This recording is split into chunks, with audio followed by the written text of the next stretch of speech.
Então, pessoal, boa noite. Obrigado pela presença de todos vocês. Vamos começar hoje mais uma sessão do Castelo, falando sobre uma doença que é muito importante, né? Que a gente atende bastante aqui.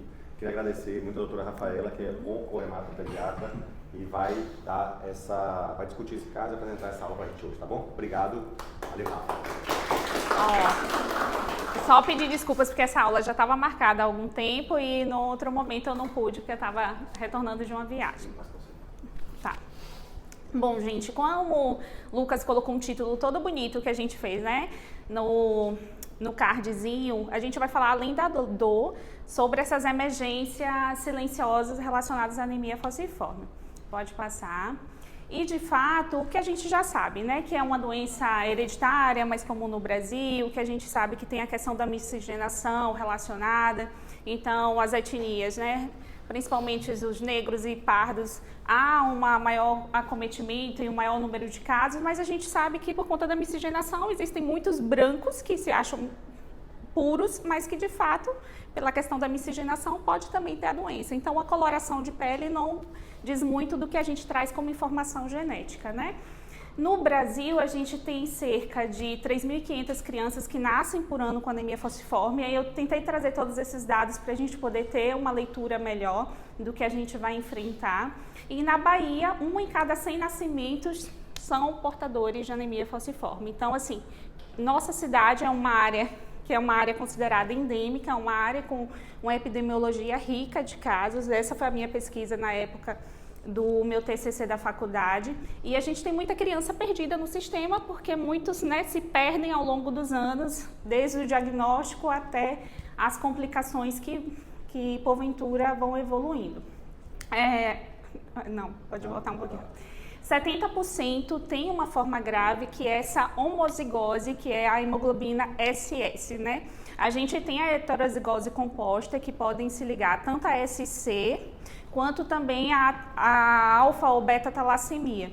Então, a gente sabe que 70% dos casos a gente vai encontrar SS, e essa é uma informação que é importante a gente questionar durante os nossos atendimentos, porque também traz muita informação em relação ao que essas crianças evoluirão a partir daí. Aqui eu trouxe só aquela informaçãozinha genética mesmo, para a gente poder entender da hereditariedade, que 25% daqueles que são portadores vão ter filhos, né? Dentre esses, a chance dos não portadores, dos portadores, e 25% são aquelas crianças que realmente vão ter essa informação com a doença constituída. Aqui é só para a gente poder entender, e a partir daí foi o que eu falei, que essa fisiopatologia é importante, porque na anemia falciforme a gente tem uma troca na sexta posição da beta-globina no DNA da adenina pela timina. E aí a gente tem essa composição e a partir daí há a falcização, porque a gente sabe que há uma formação de polímeros, tende a ficar mais endurecida essa forma que essa hemoglobina vai se formando, e a partir daí vai ter todo o desenrolar de hipóxia, de lesões teciduais e todas as complicações que a gente vai ver por diante. Pode passar. Aqui é só mais ou menos isso mesmo, sobre a questão da hipóxia que acontece por conta dessa formação dos polímeros na hemoglobina S, com a constituição dessa hemácia falciforme, e a gente vai ter os eventos de vasoclusão e de hemólise crônica, que é o que a gente vê em boa parte dos casos. Aqui eu trouxe as manifestações da doença por idade. Acho que é importante a gente ter em mente até quando a gente vai encontrar determinadas manifestações. E o que a gente tem de maior incidência é exatamente a asplenia funcional, que boa parte das crianças até os 5 anos evoluirão, né? Mais de 95%.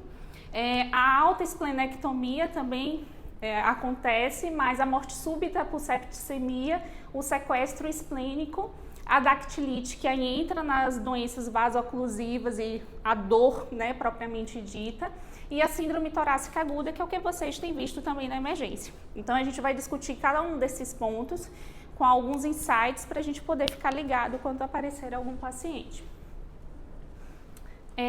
A febre, né, em paciente com anemia falciforme é motivo de preocupação. O que vocês acham? Sim ou não? Sim? De fato, pelo que eu falei exatamente, né, uma temperatura acima de 37,5, que é a nova recomendação agora. Em alguns guidelines a gente ainda vai ver 38,5, 38.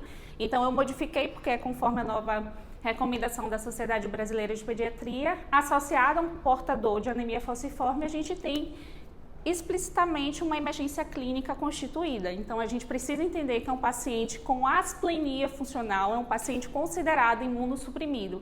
Então, febre para a gente é igual um paciente com neutropenia febril em uso de quimioterapia ou com diagnóstico de câncer. A gente precisa agir de uma forma muito mais direcionada e rápida.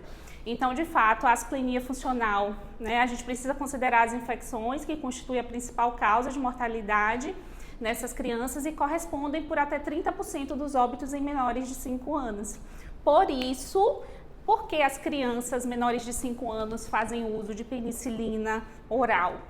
Né, a gente sempre recebe na emergência falando, faz uso de PV oral, exatamente por conta dessa asplenia funcional que vai ocorrendo até o 5º ano de vida. Então, obrigatoriamente, as crianças, a partir dos 3 meses, alguns já instituem a partir dos 2 meses, mas a partir dos 3 meses até os 5 anos é obrigatório que a criança faça uso de PV oral como profilaxia, exatamente para prevenir essas situações.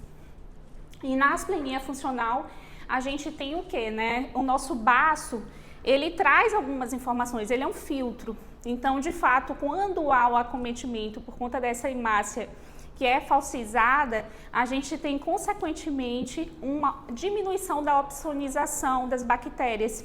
E isso tem porque a opsonização, ela funciona como um sistema de alarme que coloca assim, ela coloca uma tagzinha na bactéria e sinaliza, opa, aquela ali a gente precisa ter um maior cuidado. E quando essa opsonização é reduzida, a gente sabe que a gente vai ficar muito mais vulnerável.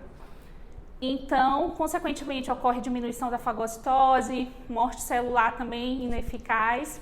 E aí essas bactérias encapsuladas, que aí a gente traz a questão da vacinação, que é super importante nesses casos, para a prevenção, porque eles realmente ficam muito mais vulneráveis e a gente tem todo o desenrolar que o pneumococo chega a praticamente 70% das infecções é responsáveis por ele.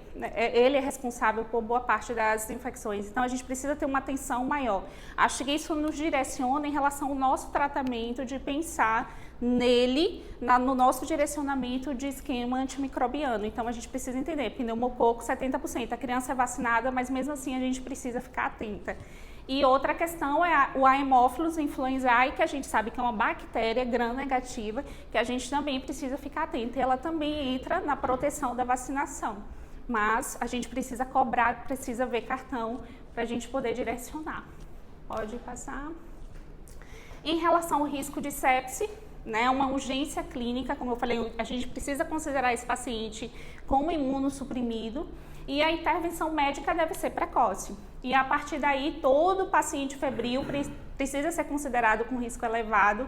Não tem como a gente desconsiderar isso numa emergência, porque acontece situações que a gente acaba perdendo determinados pacientes, porque a gente julga que o paciente não traz todos os comemorativos de uma toxemia naquele momento, mas ele é um paciente imunossuprimido. Os sinais clínicos não serão evidentes, ficarão mascarados, mas a gente precisa tratá-lo desde o início como tal. Isso faz a gente ganhar tempo em relação à evolução clínica. Pode passar. As questões mesmo, né? A letra acabou ficando muito pequena, né, gente? Acho que não dá nem para, não sei se dá para vocês verem aqui.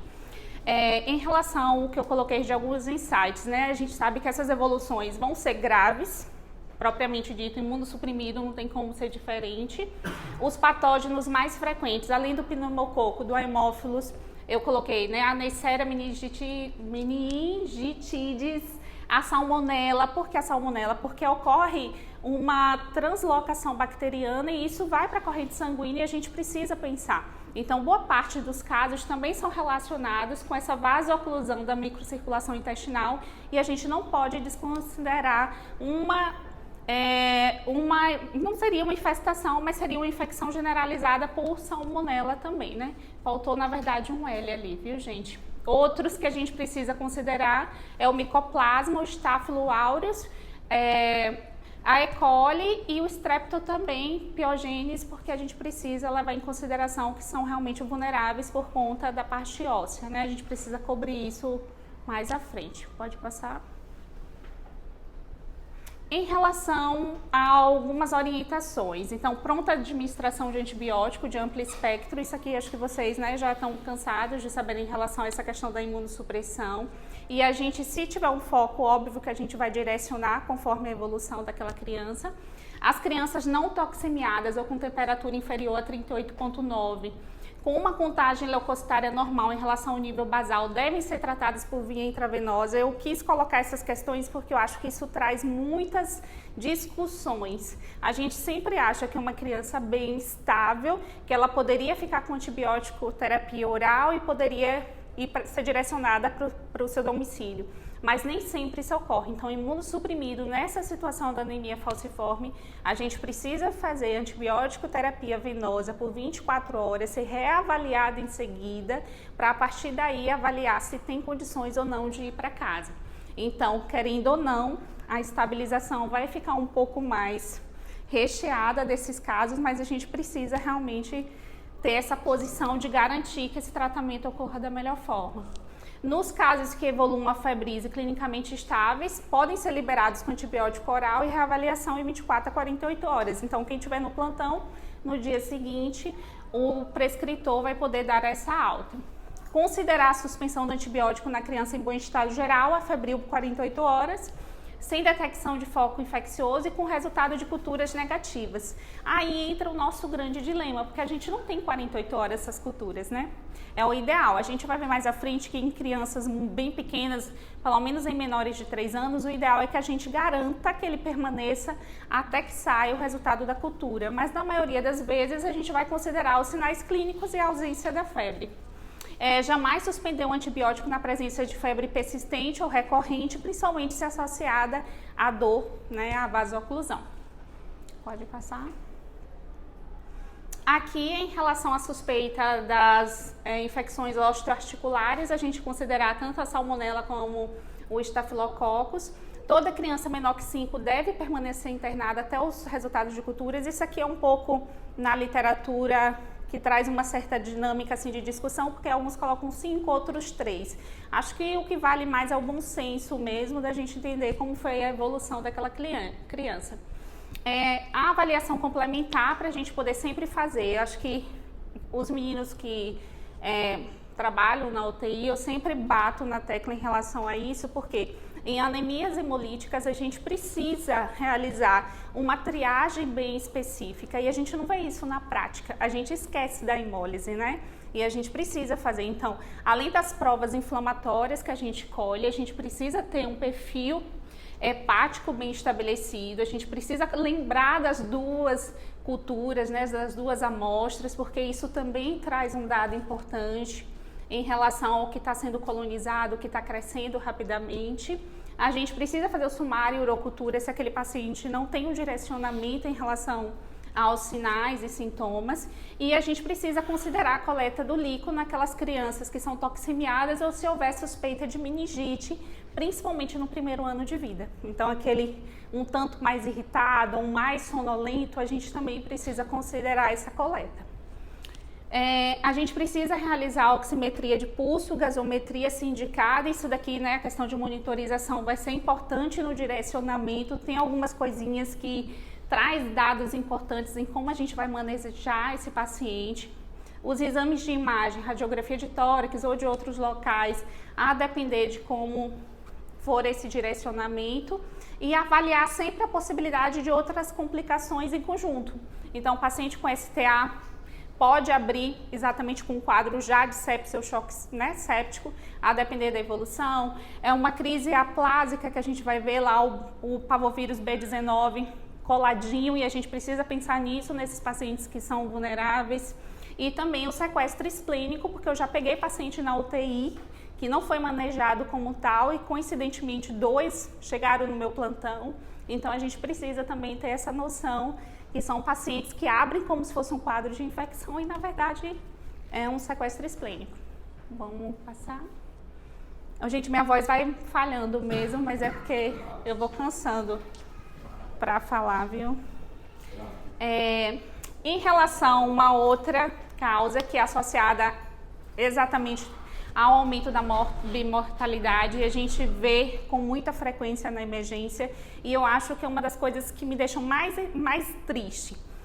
Exatamente porque ela é mal manejada, não é identificada e muitas vezes subdiagnosticada, né? Em relação à importância dela para um paciente com anemia falciforme. E muitas vezes já ouvi, inclusive aqui no hospital, como se a criança estivesse simulando, né, o famoso piti, o famoso nomes aí aleatórios que a gente dá, achando que é uma dor psicológica, que é uma questão que a criança está aumentando porque ela não tem faces de sofrimento ou porque não está demonstrando que realmente está com essa severidade da crise vaso-oclusiva. E a gente precisa considerar que dor... Obrigadinho.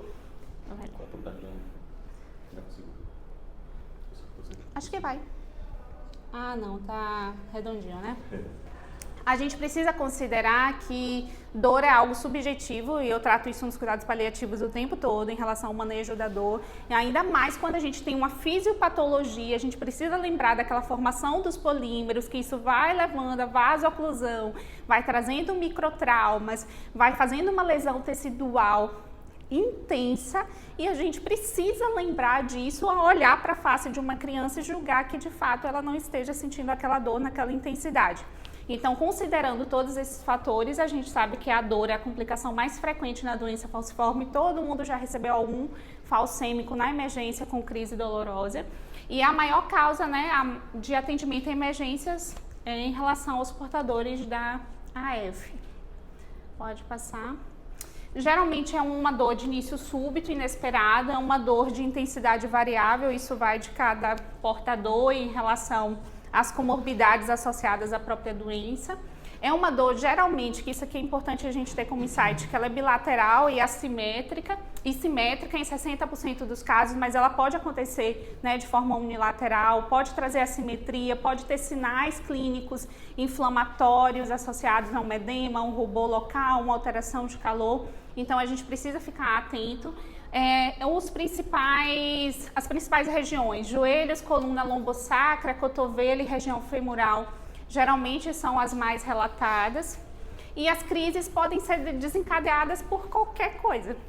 Então, a gente sabe que na anemia falciforme a gente vai ver em relação às outras afecções que tudo se mistura e que a gente precisa, de fato, ter um olhar atento, porque a gente pode estar deixando um quadro grave, julgando ser algo simples.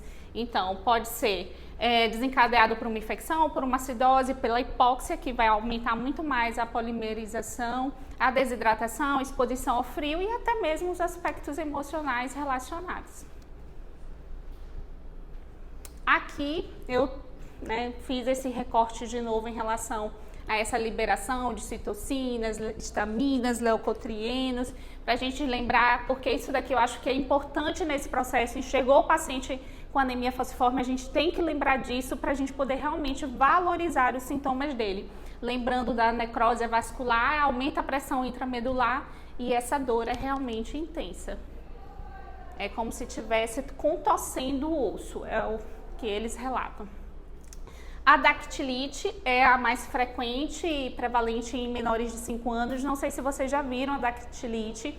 A gente geralmente tem, eles falam como se fosse a síndrome mão-pé. São as mãozinhas e os pezinhos mais edemaciados e dolorosos. E isso está relacionado com um mau prognóstico no manejo da dor e da síndrome vaso-oclusiva. O tratamento deve ser de início imediato, individualizado, dor. A gente não pergunta muito, que sorte que a gente pergunta para os pais e não para a criança, mas dor é uma urgência e quem está com dor não quer ouvir, não quer falar, ele quer que a dor seja resolvida.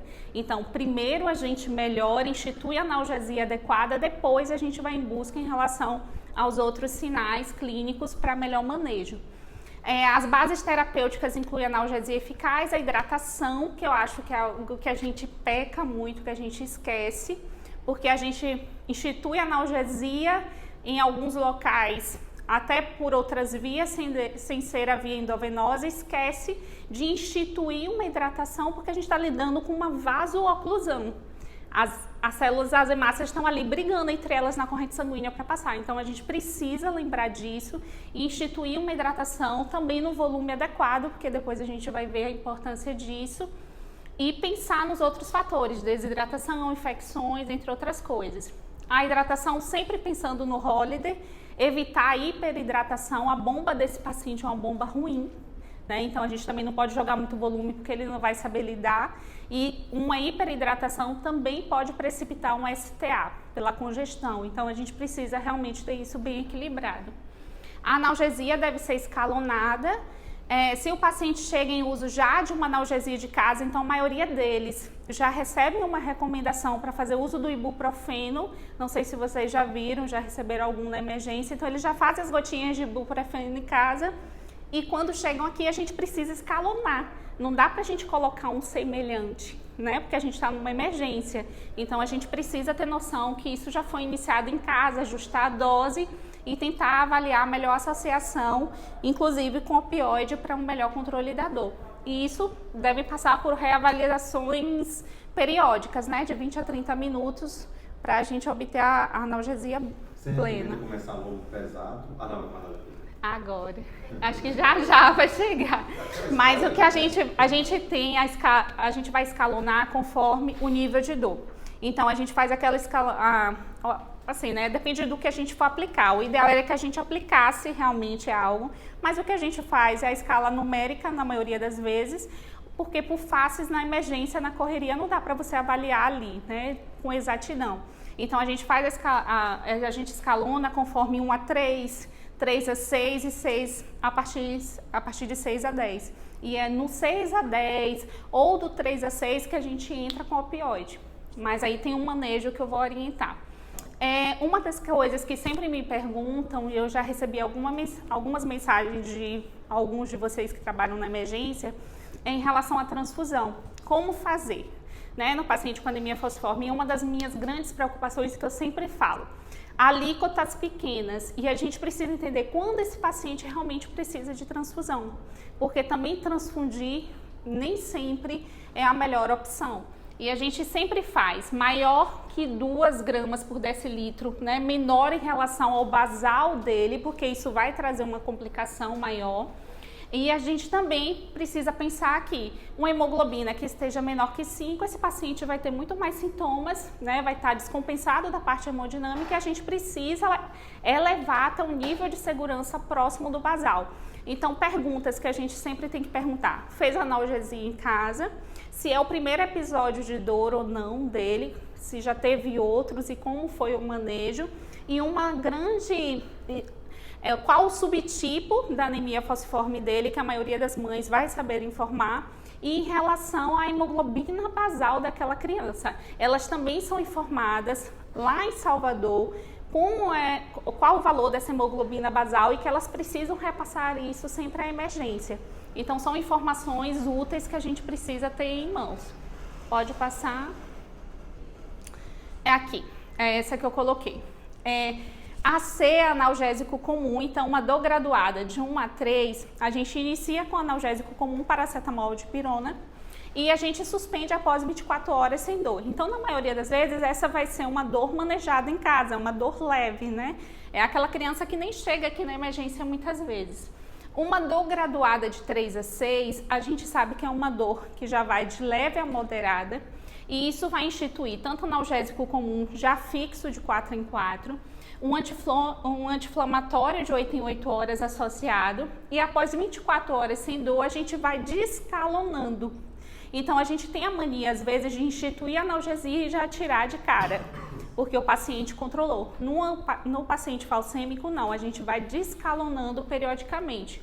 Então, a gente suspende primeiro um anti-inflamatório, mantém o analgésico comum por mais 24 horas e a partir daí vai passando para 6 em 6 até a retirada completa.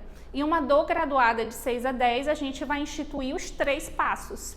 A gente vai ter um analgésico comum, a gente vai ter um anti-inflamatório fixo intercalado e a gente vai ter um analgésico potente também de 4 em 4, porque a gente precisa tentar lembrar em relação à sobrevida daquela droga. Então, não adianta colocar uma morfina de 6 em 6 achando que no paciente falcêmico vai controlar, porque não vai, entendeu? a gente precisa deixar de 4 em 4 e depois a gente vai descalonar, que vai ter um outro desenhozinho mostrando. Então, após 24 horas sem dor, a gente vai fazendo esse descalonamento. Pode colocar. Que é esse aqui. Não sei se dá para vocês verem, mas aqui foi tipo um paciente com uma dor muito forte, uma dor intensa. A gente instituiu uma morfina contínua, ele não controlou com a morfina de 4 em 4, foi para a morfina contínua com a dose baixa. Se a gente precisou elevar, a gente vai tentando depois descalonar aos poucos. A partir daí fui descalonando, morfina de 4 em 4, 20% por dia dessa morfina. A gente foi colocando 6 em 6, 8 em 8, 12 em 12. A partir daí a gente foi tirando o ibuprofeno, tirando a dipirona até o momento que vai para alta hospitalar. Mas a gente tem que fazer isso periodicamente. O ideal é que seja feito a cada 24 horas ou a cada reavaliação do paciente. Então não é de cara que a gente já tira tudo, como a gente vê na prática, né? Então, não deixar prescrições se necessário, se dor, a gente precisa lembrar que ele realmente está sentindo dor, somente reduzir a analgesia quando a dor for controlada e não ter medo de usar opioide quando for a dor intensa, né, gente? Alguém já passou por uma crise de dor? Intensa? Uma pielonefrite? Nada assim do tipo, né? Então, graças a Deus. Mas é uma dor realmente muito intensa. Só fratura de punho, só. Então, uma dor de fato intensa. Que bom que somos protegidos em relação a isso, mas a gente precisa entender que aquele paciente não está mentindo. Ninguém vai sair da sua casa, né, no meio de uma madrugada, muitas vezes sem ter o dinheiro para pagar um táxi, para poder vir. Então, se de fato vieram, é porque tem um motivo e a gente precisa considerar. Então, a gente precisa instituir a melhor terapia e manejar em seguida da melhor forma possível. E uma terceira complicação que a gente precisa falar, que vocês já tinham dito, né, que eles tinham visto aí na emergência, que é a síndrome torácica aguda. Eu coloquei isso aqui de forma, né, brincando, só para a gente poder ter os insights de lembrar, porque o princípio de pneumonia é óbvio que, né, a gente nem precisa discutir em relação a isso. Mas a síndrome torácica ela é a segunda causa mais frequente de internações e atinge boa parte dos pacientes. Algumas referências trazem até mais de 50%, porque a gente sabe que tem as recidivas, né? E as reentradas subsequentes na emergência após essa complicação. Pode passar. Então, em relação à síndrome torácica, ela também tem um curso clínico variável, como boa parte das complicações da anemia falciforme. Tem uma rápida progressão se não for identificada precocemente e adequadamente tratada. A gente sabe que a síndrome torácica é sempre considerada um infiltrado pulmonar que seja novo, associado mais ou um ou mais sinais e sintomas. E aí a gente tem a febre, que no imunossuprimido nem sempre vai aparecer de cara. A gente tem uma tosse, uma taquipneia ou uma dispneia, uma hipoxemia e uma dor torácica. Então, entre todos esses comemorativos, a gente precisa ficar bem atento, porque, inclusive, no curso inicial, os achados radiológicos podem estar ausentes. Então, a gente precisa sinalizar alguns sinais daquela monitorização que pode nos trazer um dado importante. Pode passar. Aqui eu tentei colocar nesse quadrinho em relação aos menores de 10 anos e os maiores, para a gente poder entender o que a gente vai ter de maior achado. Então, boa parte dos relatos em menores de 10 anos é febre, tosse e chiado. E a gente sabe que a asma associada com a síndrome torácica aguda é um fator de mau prognóstico. Isso vai trazer outras complicações e provavelmente esse paciente tem grande chance de evoluir com uma dispneia intensa e uma insuficiência respiratória e levá-lo ao tubo. Então, a gente precisa saber manejar, né, uma criança que chia na vigência da síndrome torácica aguda também. Crianças de 2 a 4 anos, febre e tosse, o exame físico geralmente vem negativo e raramente desenvolvem dor.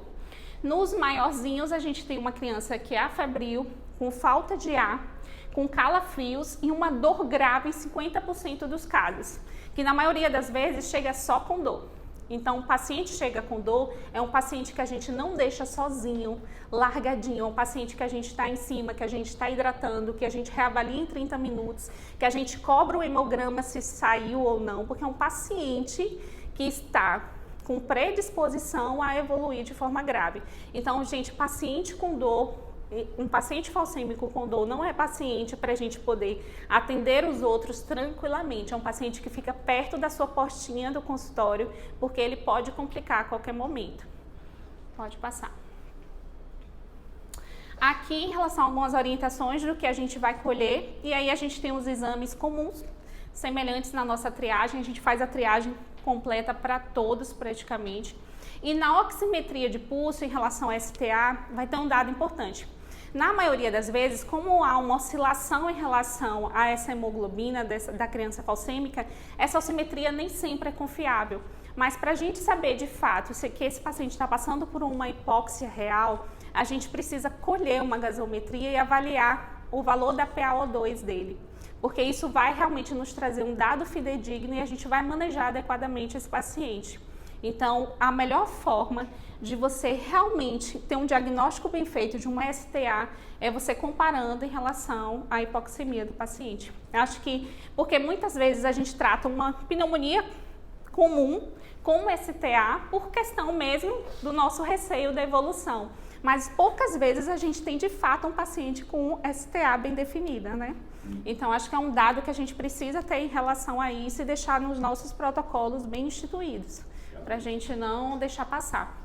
Então, em relação a isso, da gasometria que eu coloquei, a ultrassonografia de tórax na suspeita de derrame pleural, mas na nossa realidade não é todo plantão que a gente tem acesso, né, a ultrassom. A tomografia de tórax, principalmente na suspeita de complicações, derrame, abscesso. Uma cintilo pulmonar, que não é o nosso caso, mas a gente precisa pensar na doença tromboembólica. Eu nem sei se aqui a gente faz cintilografia pulmonar. Eu nunca vi fazendo também. Um ecocardiograma na suspeita de cardiopatia, a gente precisa lembrar que eles fazem ecocardiogramas anualmente, mas nem todos, por conta do sistema, passam, né, por esse fluxo. E são pacientes com coraçãozinho também ruim, essa bomba é defeituosa e a gente precisa considerar uma cardiopatia. Pode passar. Aqui, em relação ao Gilberto tá aí, ele foi, né, bem considerado. Em relação à fisioterapia respiratória, a gente precisa considerar o nosso trabalho em equipe, pensar o quanto eles vão colaborar com esse paciente, principalmente na prevenção de atelectasias. A gente precisa pensar no manejo e a transfusão entra na síndrome torácica como algo importante nas primeiras 24 horas. Então, dá tempo, Rafa, a gente esperar o hemograma ou a gente já transfunde assim que o carinha chega na emergência? Depende da situação, depende da evolução, depende dos sinais de hipovolemia em relação à sobrecarga ou não que esse paciente está passando. Então, a gente precisa entender, pacientes mais graves que estão em choque, óbvio que a gente vai solicitar a bolsa antes da chegada do hemograma, a depender de como seja o tempo. Mas se a gente ainda consegue aguardar, a gente expandiu, fez um volume moderado naquele paciente, dá tempo a gente alcançar a transfusão com mais tranquilidade. O nosso objetivo é pelo menos manter essa hemoglobina maior que 9, mas nunca ultrapassar a 11, porque a gente tem uma hemoconcentração importante, a gente precisa contrabalancear as coisas.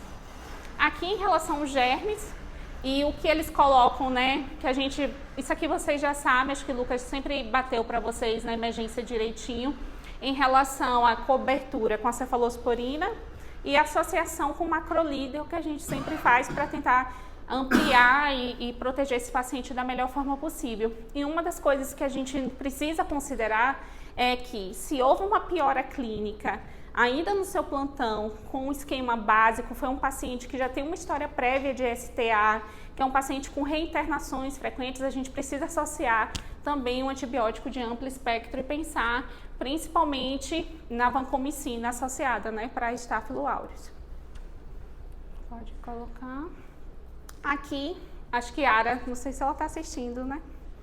Ela adora. Na verdade, ela ia vir hoje participar, só que eu acho que teve algum problema que ela não pôde vir. Tá. Aqui a gente sempre... Ótimo, porque aqui a gente trabalha sempre em equipe com a CIP. Claro que nem sempre no primeiro episódio de sequestro esplênico eles vão entrar, geralmente a partir do segundo, e depende do momento. Falando na CIP, aí ela passa. Mas é a segunda causa de morte em menores de 5 anos, com elevadas taxas de recorrência. Por que em menores de 5 anos, Rafa? Porque lembra que O que faz da funcionalidade do baço lá reduzir é exatamente até o limite dos 5. Acontece de ultrapassarem os 5 anos com um baço ainda grande, um bacinho funcional, sim, mas na maioria das vezes isso ocorre até os 5 anos. Então, em menores de 5 anos, o paciente chegou com choque, a gente precisa considerar o sequestro esplênico como causa. E aqui a gente tem que 76% dos episódios ocorrem principalmente nos 2 primeiros anos de vida, porque a gente nunca recebe um paciente com anemia falciforme menor que 6 meses na emergência. Vocês já pararam para pensar sobre isso? Alguém já viu um menor de 6 meses? Exatamente. A hemoglobina fetal protege esse bebezinho ainda até os 6 meses. A partir dali, quando ocorre a queda, é exatamente que as complicações vasoclusivas ocorrerão com maior frequência. Então, até os 2 anos, a gente precisa se atentar, né? A maior predominância em relação ao sequestro esplênico, mas ocorre também de forma muito precoce e alguns relatos com 8 semanas de vida. Eu, particularmente, nunca vi em menores de 6 meses. É mais frequente no genótipo SS, seguidos pela S-beta-talassemia e pela SC. E a S-beta-talassemia está relacionada com a boa parte dos casos de sequestro esplênico. A SC está relacionada com a morbimortalidade pior, né? E a recorrência situa-se em torno de 50%. Aqui no Prado eu já recebi 2 sequestros esplênicos que foram o segundo episódio. E aí a gente mandou o recadinho para o centro para que eles pudessem ser acompanhados. Inclusive um está fazendo transfusão recorrente, né? Não sei se ele está voltando. Arthur? Tá voltando. Acho que é o nome assim. A morbimortalidade no primeiro episódio varia de 12% a 20%. E a infecção concomitante ocorre em até quase 90% dos pacientes. Então, o que a gente vai atrás? Né? Os sinais de choque hipovolêmico, né, gente? Hipoatividade, palidez, taquicardia, taquipneia, aumento do volume abdominal, a gente tem que pegar nesse paciente, não pode ter medo, não é porque o pequeno é muito choroso, é muito reativo, mas a gente precisa ter um dado em relação a esse baço, em relação a esse fígado também. Dor abdominal, sudorese, aumento súbito do baço, queda brusca da hemoglobina, sinais de choque hipovolêmico, como eu tinha dito, e a gente entende que é uma fisiopatologia que é multifatorial, mas alguns trazem que é porque ocorre um fluxo sanguíneo desviado através desses shunts que tem intraesplênicos e levando à retenção dos eritrócitos no baço e o engurgitamento capilar. O nosso baço, ele é responsável por manter pelo menos 30% das nossas plaquetas ali condicionadas. E num sequestro esplênico, um dado importante para a gente é porque além da queda abrupta da hemoglobina, há também uma queda, uma plaquetopenia acentuada, digamos assim, porque também vai ter uma pancitopenia em alguns casos. Mas na maioria das vezes a gente vê a queda abrupta da hemoglobina e uma plaquetopenia intensa, porque nesse sequestro, o baço começa a ficar desenrolado e aí ele prende pelo menos 60% a 80% das nossas plaquetas. A gente não vai ter uma discrasia sanguínea com sangramentos ativos, mas a gente vai ter uma trombocitopenia vista e identificada no exame. Então, não é um paciente que vai sangrar, mas é um paciente que vai ter ali a sua plaqueta com uma quantidade bem baixa no seu controle. Então, lembrar que no sequestro você vai ter as duas coisinhas. Em relação às orientações do que a gente vai fazer, óbvio que a gente vai internar, vai manejar esse paciente como grave, vai pedir os cristalóides, a gente também vai fazer uma transfusão o mais rápido e o mais precoce possível. E as bases do tratamento é sempre lembrar, falcêmico a gente começa com alíquotas menores, 5 a 10, e aí a gente vai tateando conforme a evolução. Não queira fazer volume de 15 a 20, porque você vai ter um problema na bomba, você vai levar uma congestão e você depois vai ter um problema muito maior. Então vamos começar com alíquotas menores e manejando aos poucos. E pacientes com idade inferior a 2 anos que tiverem episódio grave de sequestro, eles precisam ser submetidos ao regime transfusional crônico, com esse objetivo de manter a hemoglobina S menor que 30%. Eu acho que é uma...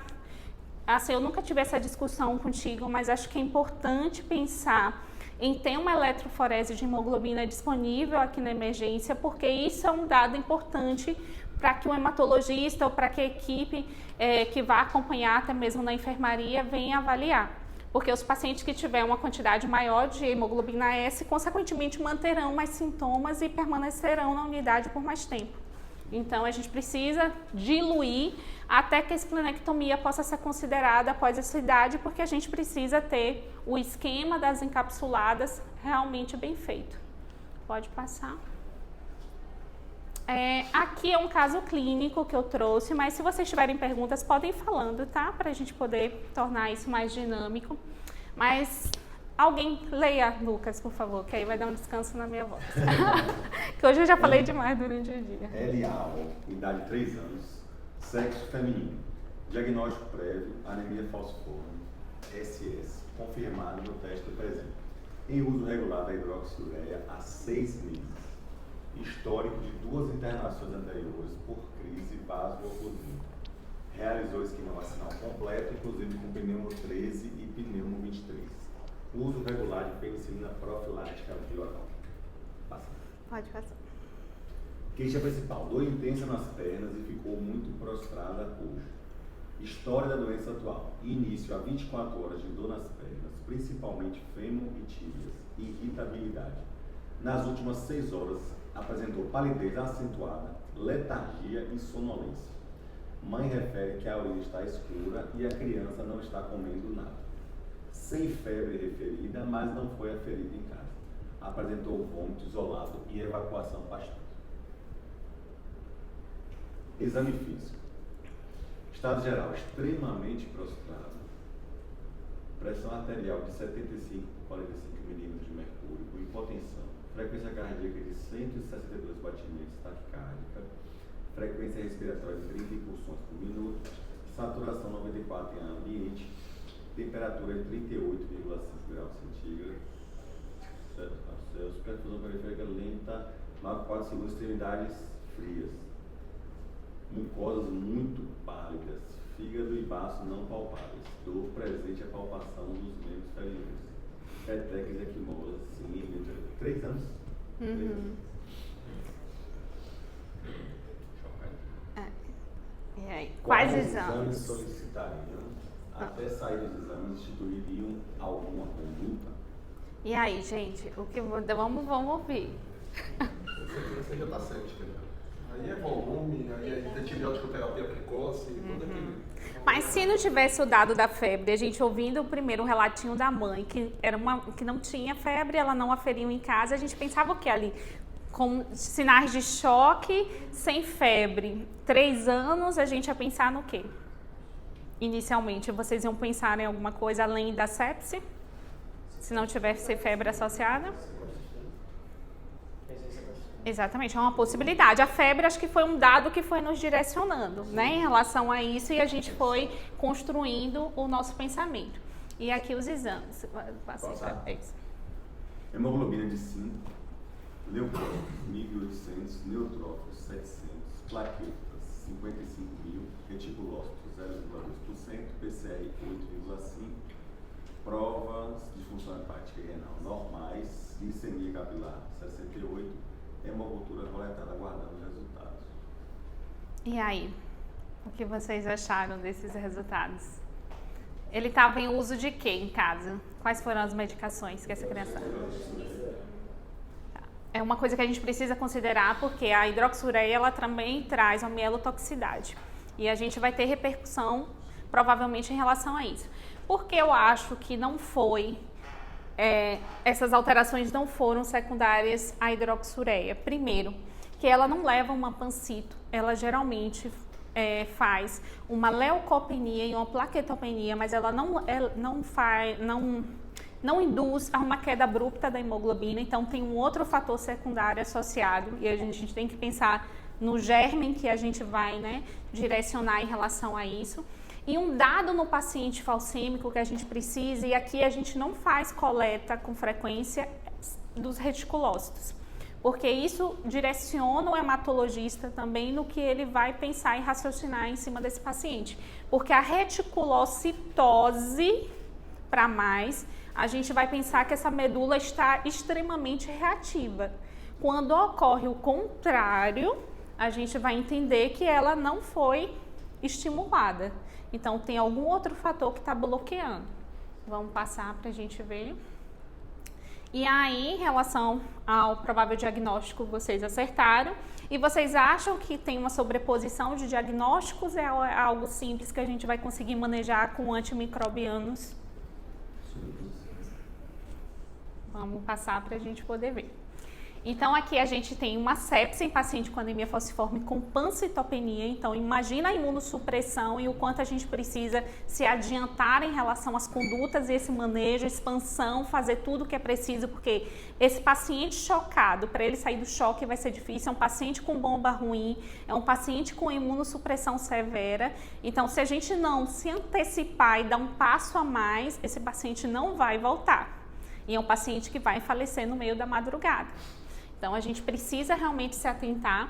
E o que a gente precisa, né, entender? Existe a indução mesmo da hidroxiureia ali, elevando essa mielossupressão. A gente tem que pensar na crise aplásica, que é algo que eu não falei, porque eu acho que aí seria um outro momento, que é algo muito específico. Mas o parvovírus B19 ronda esses pacientes com anemia falciforme, a gente precisa ficar atento. Então, quando eu falei dos reticulócitos, em relação, esse dado vai me direcionar em relação à infecção por parvovírus.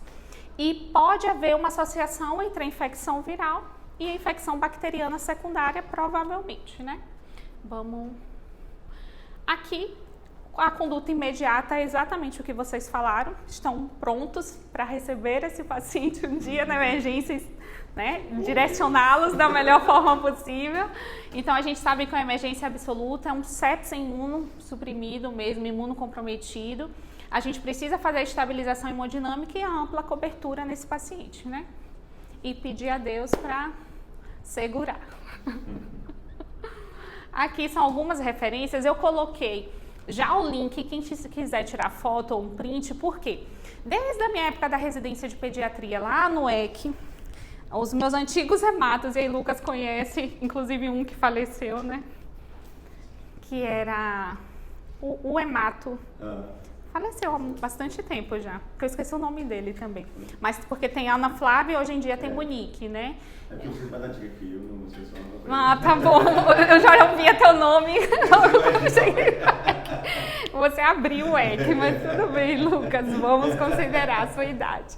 Mas essa revista que foi publicada, né, esses artigos que foram uma série de trabalhos na SOBAP, que é a Sociedade Baiana de Pediatria, ela direciona muito a gente. Então, tem um material muito rico em relação a AVC no paciente com anemia falciforme, em relação à crise vasoclusiva, em relação à STA. Então, acho bom cada um ter no celular. Isso sempre seguiu no meu celular, acho que é algo válido, porque tem alguns fluxogramas bem legais para a gente poder direcionar as nossas condutas. Então, vale a pena. E aqui são os outros manuais do Ministério. A gente não tem referência nova, a anemia falciforme não muda. Uma das coisas que eu não coloquei, porque acho que ia ficar muito extenso, mas assim, hoje em dia tem muitas discussões em relação ao uso do soro fisiológico nas expansões dos pacientes falcêmicos, porque o cloreto, ele também induz a falcização. Então, se a gente puder fazer ringelactato, é uma melhor escolha, porque quando a gente faz aquele teste, não sei se vocês já ouviram falar do teste de falcização, além da eletroforese de hemoglobina, aquele teste de falcização é feito com cloreto a 3%. Então, se a gente faz várias expansões, né, 20, mais 20, mais 20, a gente vai acumulando e a gente vai piorando essa falcização nesse paciente. Então, se a gente puder, o Ringer hoje já está nessa discussão em relação a isso. As alíquotas, se vai ser 5, se vai ser 10, quanto vai chegar de volume, isso também é uma discussão infinita. Então, tem coisas que ainda perduram há muito tempo e a gente não tem respostas para tudo. Mas a boa parte das referências são antigas mesmo, viu? Não tem nada muito novo, não. Pode passar o último. Esse daqui é o meu merchandising do meu Instagram. Quem quiser seguir sem propósito alguma coisa relacionada, pode mandar pergunta também. Eu gosto muito de discutir, trocar artigo e tal. Então, acho que vale super a pena. Agora eu quero perguntas, né, gente? Perguntem aí. Alguém tem alguma pergunta, algum comentário, alguma coisa que... Uau, eu tenho uma pergunta. Diga. Uma coisa que sempre me assustou muito, né? Esses pacientes que já chegam mais graves pra gente, já sépticos e até crianças até um pouco maiores do que 5 anos de idade, pra gente pensar nessa astenia, né, funcional. Esses pacientes que chegam, a gente consegue fazer aquele manejo inicial, hidratar, fazer transfusão, colocar antibiótico, e de repente esse paciente, você deixa ele bem no plantão, você volta no outro dia e ele, né, parou, piorou de madrugada, aquela coisa, né? E eu vi você falando sobre essa questão da lesão, da mielotoxicidade, né, pela hidroxiureia. Mas tem outra coisa assim que explique essa questão assim, do paciente maior? Não falo nem desse paciente com nível de sequestro clínico, mas é um paciente que você estabiliza, que teoricamente saiu daquele choque ali, e ele de repente piora. É porque existem outros fatores, né? A gente discutiu as principais complicações em menores de 10 anos, principalmente, e depois entra as questões de injúria tecidual em outros órgãos, a gente tem o sequestro hepático também que acontece, a gente tem o AVC relacionado, então a gente precisa realmente triar. Eu acho que boa parte dos óbitos acontecem por questão de infecção. Os pacientes maiores são pacientes com recorrência dos quadros e são pacientes que vão agregando também as resistências bacterianas. Então, eu acho que tem muito em relação a esse manejo, porque são pacientes que, na maioria das vezes, a gente faz o que? A gente repete os esquemas, né? E aí a gente não vai graduando e elevando o nível do antibiótico. Acho que a gente acaba perdendo mais por conta disso. E uma das coisas que eu lembro muito quando o Suane, e isso foi levando também para a minha residência de oncohematologia, é que Suane falava, paciente com anemia falciforme chegou na emergência, não saia do lado, maneje, porque o paciente com dor é um paciente que vai chocar no seu plantão no meio da madrugada. Então, muitas vezes a gente acha que é só uma crise vasoclusiva e não é. É um paciente que vem com alguma coisa por trás e realmente vai evoluir com piora. É um paciente que precisa ser manejado beira-leito e com muito cuidado. É um paciente igual os meus neutropênicos febris, que eu geralmente mando uma cartinha falando, porque teve febre, tem que vir para emergência. É um paciente que pode chocar nas primeiras 2 horas de evolução do quadro. Choca muito rápido. E choca muito rápido. E quando choca é difícil da gente tirar. É difícil a gente ter um paciente imunossuprimido que saia do choque, né? Dificilmente. Então fica ali com droga vasoativa há muito tempo e ele não retorna mesmo. Então a gente precisa se antecipar nas nossas condutas e manejar. O que eu revendo essa aula que eu tinha feito há algum tempo atrás e pensando assim, gente, o quanto a gente vai atirando de canhão em coisas tão pequenas. Porque muitas vezes não dá para orientar vocês a colocarem um esquema simples ou pensar que é realmente só uma dor com uma analgesia, com uma escala de um analgésico comum, porque de fato não é. A gente vai ter que atirar com chumbo grosso, pensando que é algo muito mais sério, para a gente poder evitar que esse paciente evolua grave. Então, a gente tem aqueles que a gente realmente acerta e tem aquele tanto que a gente deve ter feito uma conduta extrapolada. Mas é melhor que esse paciente se mantenha vivo do que a gente realmente, né, venha conviver com a perda.